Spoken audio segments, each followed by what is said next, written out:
হ্যাঁ, ভোর 4:30টার সময় ঘুম থেকে উঠেই কিন্তু ব্রাইডকে সাজাতে গেলাম। কারণ আমাদের যেতে হবে ৩ থেকে ৪ ঘন্টার পথ। তাই 4:30টার সময় ঘুম থেকে না উঠলে আমি যেতে পারতাম না। আমাকে ফ্রেশ হয়ে রেডি হতে হবে। তো আমি রেডি হয়ে এখন গাড়িতে সমস্ত জিনিসপত্র তুলে নিয়েছি। আর এখান থেকে যেতে ওখানে আমাদের মোটামুটি ৯টা থেকে ৯:৩০ মতো বেজে যাবে। যেহেতু এটা দিনের বেলায় রিসেপশন হবে, তাই আমাকে ওখানে আগে পৌঁছে গিয়ে আমাকে ব্রাইডকে রেডি করতে হবে। আর গাড়িতে যেতে যেতে আমার প্রচণ্ড ঘুম পাচ্ছিল, কারণ কি আমি এত সকালে কখনোই ঘুম থেকে উঠতে পারি না। আর এটা আমাদের প্রতিটা মেকআপ আর্টিস্টের কাছে কিন্তু কোনো ম্যাটার করে না, কারণ কি আমরা কাজটাকে ভালোবেসে করি। সামান্য এই বিষয়গুলোর দিকে আমাদের গুরুত্ব দেওয়া হয় না, কিন্তু তবুও কিছু মানুষ বলে আমাদের নাকি এই কাজটা করতে কোনো কষ্টই হয় না, আমরা এমনি এমনিই পয়সা পেয়ে যাই। এগুলা পেরিয়ে যাওয়ার পর আমরা একটা ফাঁকা জায়গা দেখে গাড়ি থামিয়ে নেমে চোখে মুখে জল দেওয়ার পর আমাদের মনে হলো সবার একটা টি ব্রেক নেওয়া খুব জরুরি, তাই আমরা ঝটপট নেমে পড়লাম। তারপর আবারও অনেক দূর যাওয়ার পর আমরা অবশেষে ব্রাইডের বাড়ির একদম লোকেশনে পৌঁছে গিয়েছি। তো ব্রাইডের মুখ থেকে জেনে নেব আগের দিনের মেকআপটা কেমন ছিল। আচ্ছা, আগের দিনের মেকআপটা কেমন ছিল একটু বলো। ভালো ছিল, অনেকক্ষণ স্টে করেছিল। মানে তুমি আসার পরে রিমুভ করেছো। তারপর আবারও 1 কাপ চা নিয়ে বসলাম, কারণ কি খাওয়ার মতো সময় আমার হাতে ছিল না। এই 2 কাপ চা খেয়েই মোটামুটি আমাকে সারাদিনটি কাটাতে হয়েছিল। তো তারপর ঝটপট করে আমি ব্রাইডকে বসিয়ে দিলাম।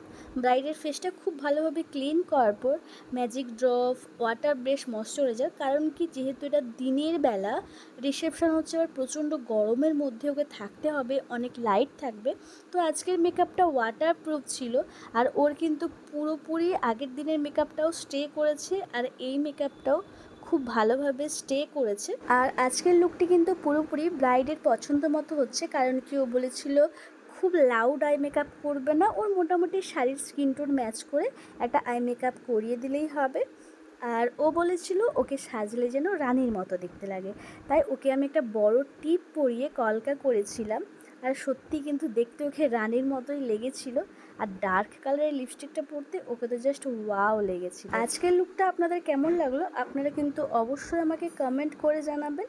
ভালো লাগলে আমার চ্যানেলটিকে অবশ্যই সাবস্ক্রাইব করবেন। আর এমন লুক পেতে অবশ্যই আমাকে কন্ট্যাক্ট করুন 7318876255 এই নম্বর। ব্রাইডকে রেডি করে ছেড়ে দেওয়ার পর তারপরেও কিন্তু আমরা 2টো থেকে 3টের মতো পার্টি মেকআপ করেছিলাম।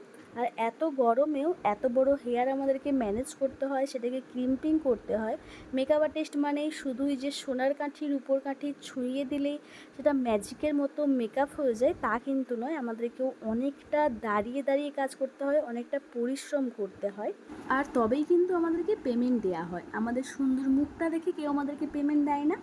আপনারা হয়তো বলবেন যে আমি এসব কথা কেন বলছি, কারণ কি বেশ কিছু মানুষ মনে করেন মেকআপ আর্টিস্ট মানেই যাই হোক কিছু একটা করে দিয়ে চললেই তারা প্রচুর টাকা পেয়ে যায়। ব্যাপারটা তা নয়, আমাদেরকে অনেকটা কষ্ট করতে হয়, আমরা কাজটাকে ভালোবেসে করি। তাই আপনাদেরকে একটাই কথা বলি, আটা ময়দা এসব না কিছু বলে প্রতিটা কাজকে অবশ্যই রেসপেক্ট করবেন। ফেরার সময় বজ্র বিদ্যুৎ সহ প্রচণ্ড পরিমাণে বৃষ্টি হয়েছিল।